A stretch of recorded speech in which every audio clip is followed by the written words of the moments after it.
sou o Dieguinho. Bom, galera, tá entrando no ar mais um pós-jogo do Dieguinho de, inacreditavelmente, Nova Iguaçu 1, Vasco da Gama 0. O Vasco está eliminado para o Nova Iguaçu. Fez 3 jogos com o Nova Iguaçu, perdeu 2 jogos para o Nova Iguaçu e empatou um jogo aonde não merecia. Se o Nova Iguaçu tivesse num dia mais feliz e com o pé um pouquinho mais calibrado, o Vasco teria sido humilhado e goleado dentro do Maracanã pro Laranjinha da Baixada, cidade que eu moro com muito orgulho.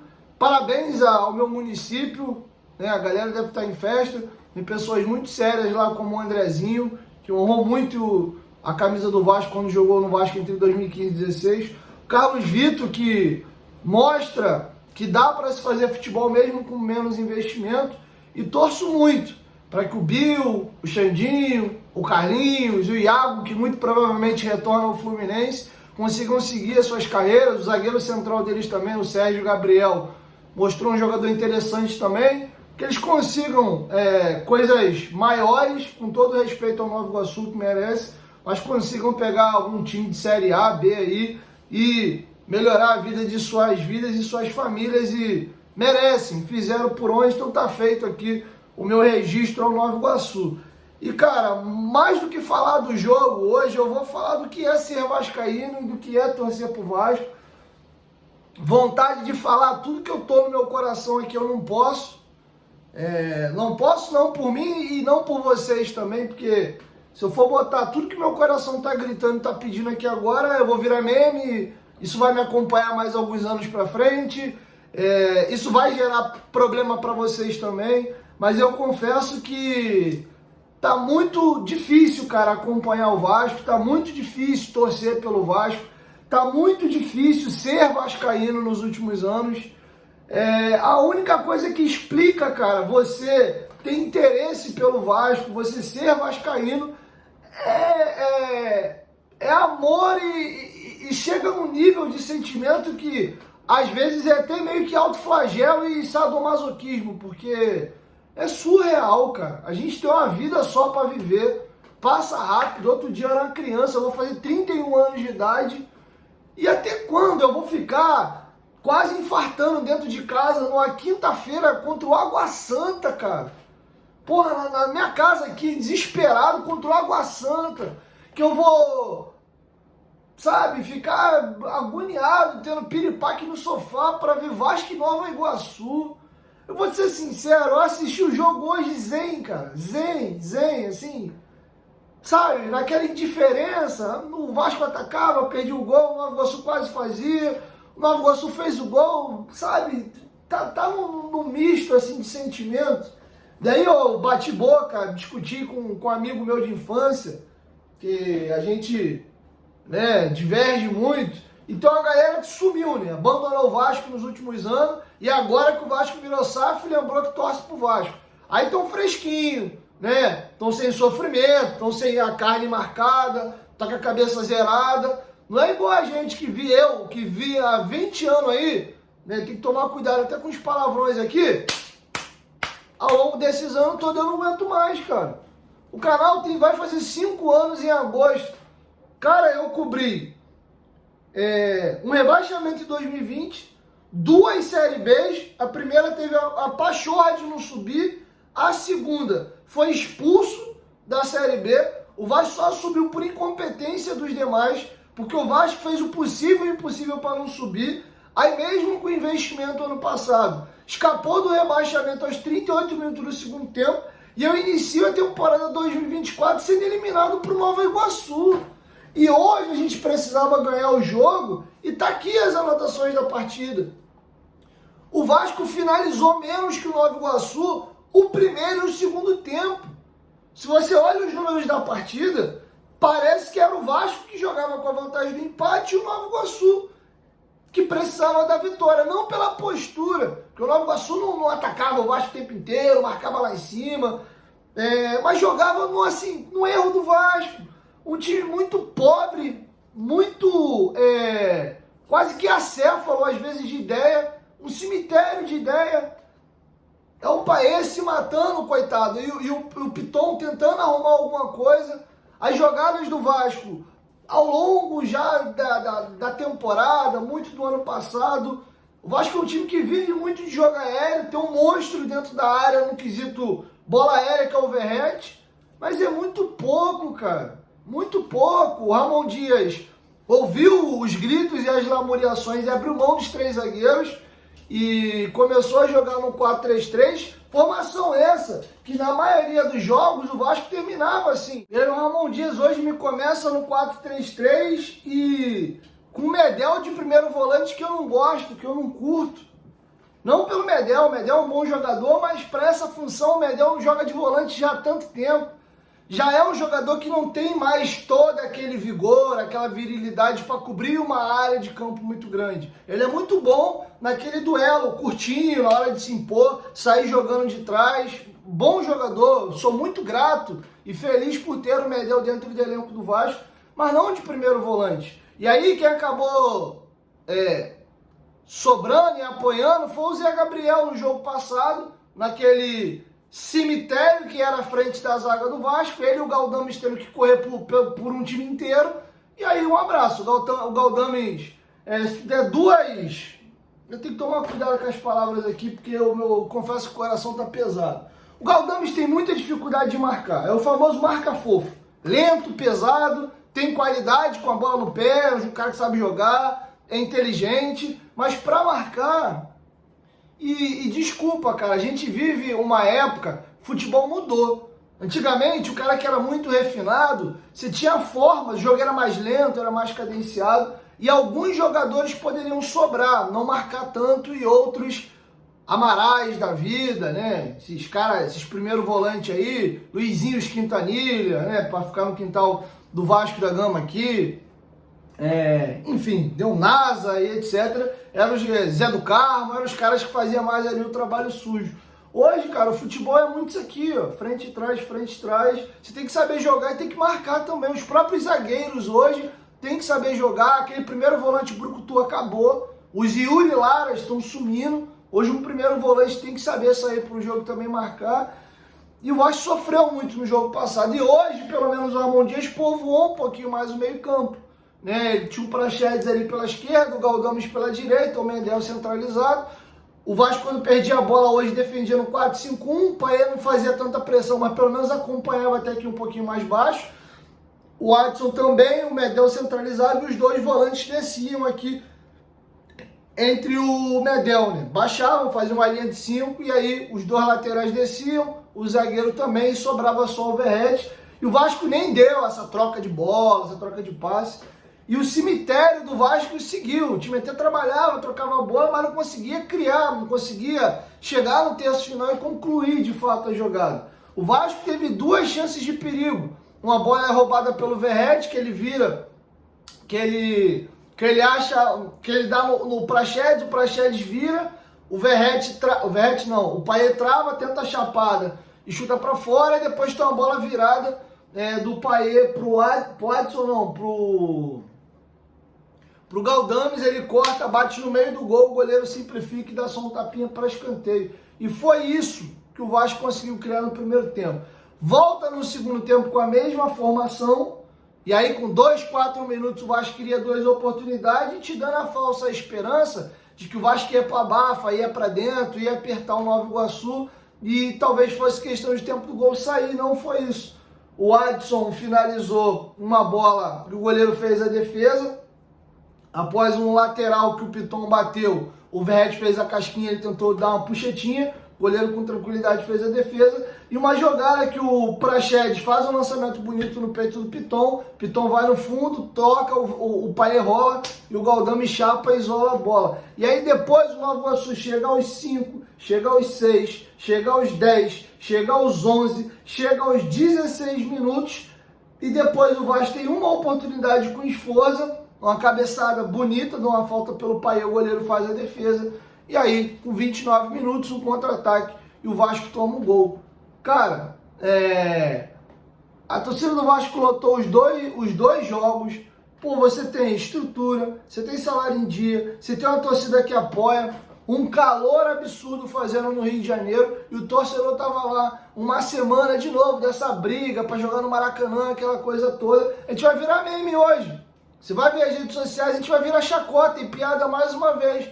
Brigaram tanto para jogar no Maracanã para isso, para fazer essa vergonha, para fazer esse vexame, para ser eliminado pro Nova Iguaçu. E aí, cara, eu preciso falar do macro, né? Me atentei a falar um pouquinho do jogo aqui e vou ter que falar do macro, do todo. O trabalho do Alexandre Matos é muito ruim, cara. Desculpa. A janela do Alexandre Matos é fraca. E a gente tem um viralatismo e uma passação de pano para alguns elegidos e elencados como os cordeirinhos dos alecrins de ouro, que é bizarro. Eu já falei isso para vocês. O Vasco da Gama deve estar, quando a gente for discutir sobre futebol, acima de tudo, de todos e de todo mundo. Tô falando de futebol, não tô falando de vida, não. O Vasco tem que estar acima do Roberto, o Vasco tem que estar acima do Romário, o Vasco tem que estar acima do Edmundo, e hoje o Vasco tem que estar acima do Ramon Dias, o Vasco tem que estar acima do Payet, o Vasco tem que estar acima do Medel, o Vasco tem que estar acima do Alexandre Matos. Não tô pegando esses nomes que eu citei do atual elenco do Vasco, seja dentro do campo ou fora dele, para dizer que eles são culpados do que o Vasco passou nesse estadual, não. Não é disso que eu tô falando.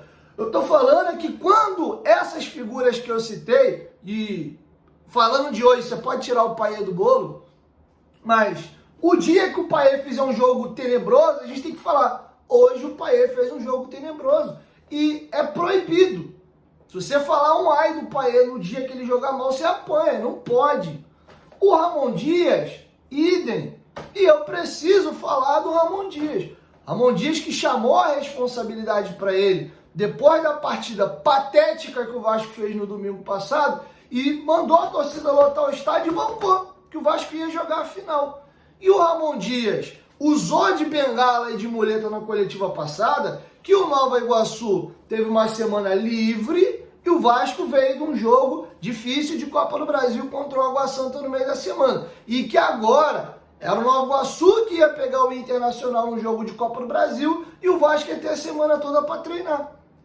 E é isso, Ramon, que você ia apresentar para o torcedor? Era com essa atuação que você tinha certeza que o Vasco chegaria à final? Óbvio que o trabalho do treinador ele vai até a página 2. Ele não tem culpa do passe errado do jogador, ele não tem culpa do eventual marcação fofa do Galdames, ele não tem culpa se de repente o Léo Jardim tomar um frango. Estou pegando cenários hipotéticos aqui. Ele tem um trabalho até a página 2. E o Nova Iguaçu, com o elenco inferior ao Vasco, de orçamento, esquece. O que o Vasco gastou no João Vitor, talvez o Nova Iguaçu não gastou no século XXI inteiro. E o Vasco é eliminado para o Nova Iguaçu, sendo pior que o Nova Iguaçu nos dois jogos. Em momento algum, eu tive o sentimento, o feeling, a sensação de que o Vasco ia ganhar o jogo. Hora nenhuma. É sempre torcendo pelo imponderável, é sempre acreditando que alguma coisa vai acontecer. E aqui eu abro um parêntese sobre a final. É duro falar o que eu vou falar agora, mas talvez tenha sido menos pior, porque ser eliminado para o Nova Iguaçu é um vexame do tamanho do Carlinhos, né? 1,95 m de altura. Mas o que é pior? Cair para o Nova Iguaçu na semi ou ser atropelado pelo Flamengo, amargar mais um vice e tomar uma goleada, 2 goleadas nas finais? Pô, Dieguinho, mas a gente jogou no primeiro jogo com o Flamengo 0-0, o Léo Pereira salvou 2 bolas em cima da linha. É outro contexto. Era um Flamengo mais para início de temporada, o Tite tentando achar o De La Cruz no time, empurrou ele de ponta, forçando uma barra pelo investimento que foi feito para encaixar ele no time. Tem, falando lá da parte dele lá, a Maris às vezes que vem pro bem, com a lesão do Gerson, o De La Cruz está jogando na posição dele e tá voando. Aí o Flamengo pode botar os pontas dele, Luiz Araújo, Cebolinha com tranquilidade, o Pedro desandando a fazer gol, a Arrascaeta por trás, e o time tá atropelando todo mundo. Pegou o Fluminense campeão da Libertadores e no jogo passado e fez o Fluminense parecer um time pequeno aqui do Rio de Janeiro. O Flamengo está acertado, está encaixado. E vocês vão ver a diferença que vai ser a final agora entre Nova Iguaçu e Flamengo. Não pensem porque o Nova Iguaçu eliminou o Vasco, que o Nova Iguaçu vai dificultar, óbvio, dentro dos limites dele. Mas o Flamengo tem tudo para atropelar o Nova Iguaçu e ser campeão com goleada nos 2 jogos. Se levar o jogo a sério e colocar todo o seu potencial para fora. E eu preciso falar aqui de Alexandre Matos e de Paulo Brax. Porque quando eu fiz um vídeo aqui falando que eu discordava da maioria, que disse que o trabalho no Paulo Brax no Vasco foi uma porcaria, eu discordo. Eu consigo separar as coisas.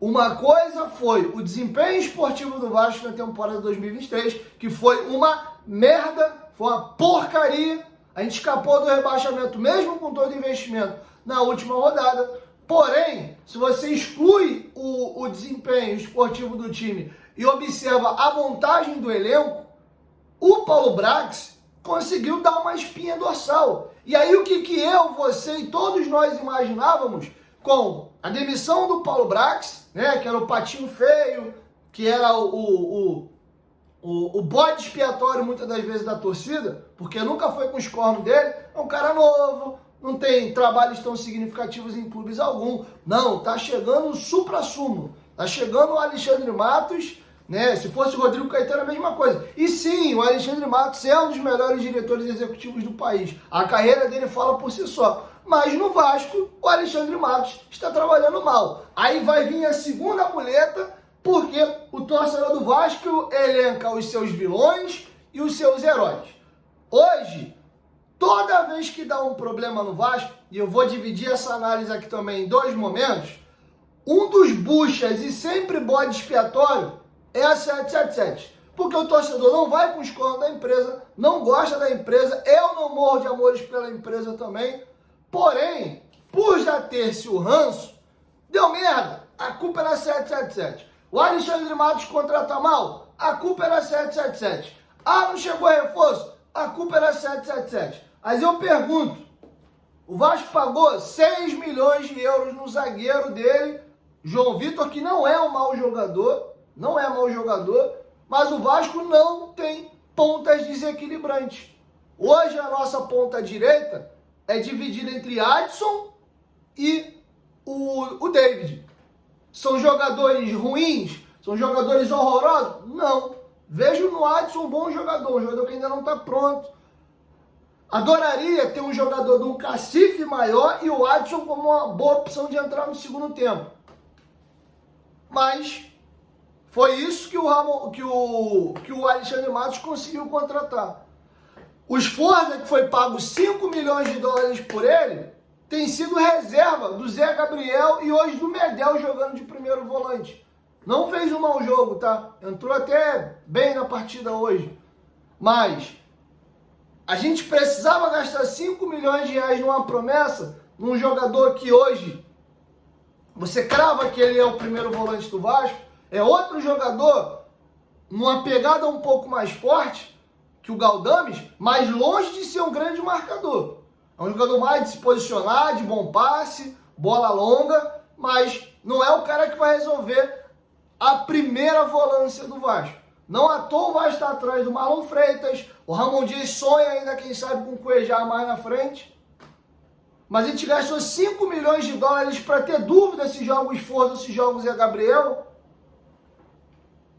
O Rojas, que foi contratado, tá fazendo tanta diferença assim? Faz tanta diferença jogar o Rojas ou o Puma?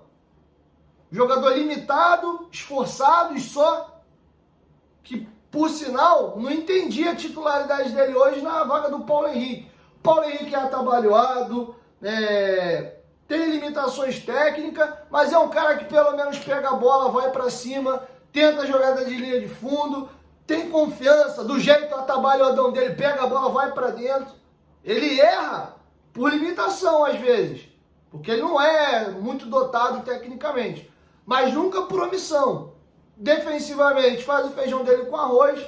O Rojas mal passa do meio campo, uma dificuldade enorme de fazer uma tabela. É bom no jogo aéreo, inclusive faz muitos gols, né, quando tem a oportunidade de alçarem a bola para ele. É uma virtude do Rojas. Mas, de novo, o Paulo Henrique saiu do time. O Paulo Henrique, se ele acordar com o olho virado, o Ramon põe no banco. Então, cara, falando pelo todo, cansa, cara. É muito desgastante torcer pro Vasco.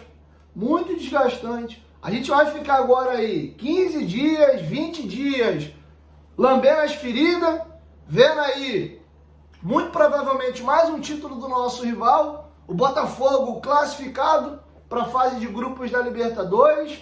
A gente vê o Fluminense aí, campeão da Recopa já nesse ano, atual campeão da Libertadores, está na fase de grupo da Libertadores. Flamengo provavelmente vai brigar por todos os títulos de novo. E o Vasco, com SAF, sem SAF, continua sendo o patinho feio do Rio de Janeiro.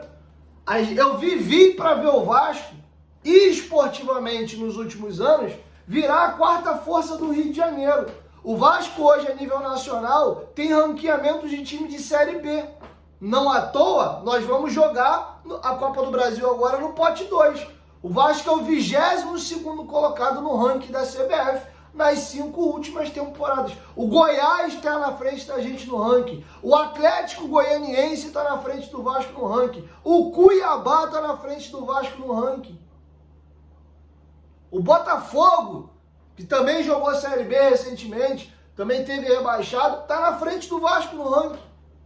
O Flamengo é o primeiro, o Fluminense é o 7º, o Botafogo é o 10º fumaça e o Vasco é o 22º.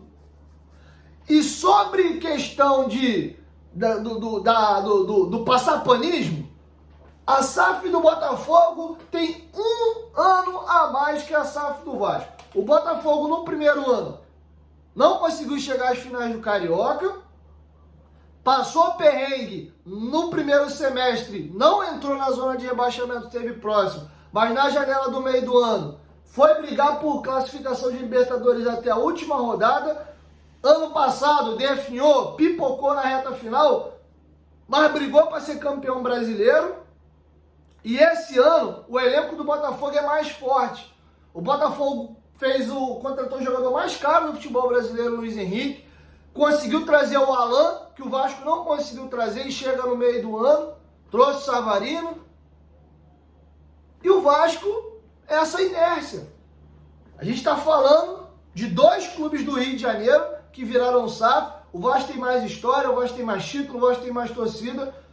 E o Botafogo hoje está muito na frente do Vasco. Ah, Diego, mas a gente ganhou eles de 4-2. A gente não pode definir a vida de 2 clubes por um jogo. O Nova Iguaçu vai ter uma temporada melhor que a do Vasco. O Nova Iguaçu é melhor que o Vasco. Não, a gente está falando especificamente de 3 jogos que eles fizeram nesse estadual. O Vasco ano passado não perdeu... O Vasco ano passado no Brasileiro não perdeu para o Fluminense. Ganhou um jogo e empatou outro. Inclusive meteu 4 no segundo jogo. E por isso é melhor que o Fluminense? O Fluminense não ganha 13 clássicos. É pior que o Vasco. É pior que o Botafogo hoje. Então, eu sei, cara, que assim, a paciência com o Vasco tá acabando. E eu confesso que assim... o Vasco tem me tirado o prazer do esporte. Aí tu soma. É uma desgraça atrás do outro. É um resultado pior que o outro. É um ambiente normal, pesado e tóxico. Porque são pessoas sofridas que só tomam porrada pelo meio da cara. Que são um saco de pancada. O Gui, menino Gui, nosso anjinho, nosso amuleto, teve lá no podcast na segunda-feira. Sabe o que o Gui falou sem ser perguntado? Que na escola dele, na salinha dele, só tem 2 vascaínos, ele mais uma amiguinha. E aí ele tenta convencer os amiguinhos dele para torcer pro Vasco e ninguém quer. Ninguém quer torcer pro Vasco. Então, são coisas a se refletir. Então é dolorido, cara. Eu contive muito, sabe, as minhas palavras hoje aqui. Tô até... surpreso com a minha reação, porque o que eu tinha que xingar, eu já soquei mesa aqui, eu já xinguei meia dúzia de palavrão num prédio aqui no 20º andar, que o vizinho lá do térreo deve ter escutado. Todo o meu ódio eu destilei fora da câmera, para tentar ter um mínimo de equilíbrio aqui e não gerar maiores consequências de virar meme, de virar chacota para mim e para vocês depois. Mas que é cansativo, é sofrido e às vezes parece autoflagelo acompanhar o Vasco, confesso que tem sido, cara. Eu tô muito desanimado, motivo de eu não estar indo aos estádios é por isso, eu desanimei. Eu tô numa fase da vida hoje que eu só me permito fazer aquilo que eu gosto, que eu quero fazer. Porque eu tenho uma vida só para viver e eu não faço as coisas por obrigação ou porque as pessoas gostariam ou esperassem algo que eu fizesse. E hoje eu não tenho vontade. Eu tenho minha credencial, podia pegar, fazer, ir de tribuna, ir de imprensa, trabalhar e voltar para casa. Tenho ido ao CT, sempre que tem coletivo eu tô lá, vou no CT, vou em São Januário. Mas aos jogos,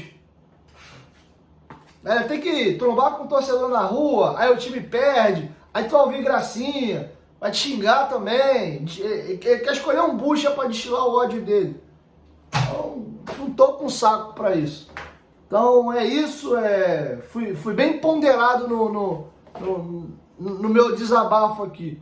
Com os meus amigos aqui no grupo privado de WhatsApp, o meu sentimento mesmo eu externei e escarnei ele todo para fora. Porque tá difícil, cara, tá difícil. E, enfim, eu vou parar por aqui porque tá coçando aqui para me falar uma besteira aqui que eu mesmo vou me arrepender depois. Valeu? Tamo junto e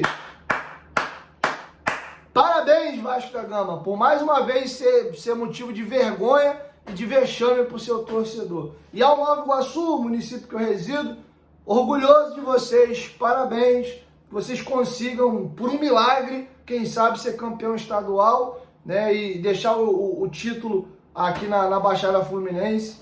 Enfim, que tenha sido um livramento de uma tragédia pior, de passar uma vergonha contra o nosso maior rival de novo numa final, tá bom? Tamo junto e janela fechada.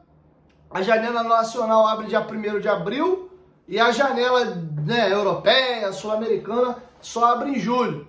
São esses bonecos aí que vão acompanhar o Vasco no Campeonato Brasileiro. Não acho que a gente tem time para brigar para rebaixamento, vai cair, nada disso. Não acho que o cenário é esse, não. Mas se avizinha mais um ano melancólico, mais um ano modorrento, ali meio de tabela. Cansativo, cara, cansativo.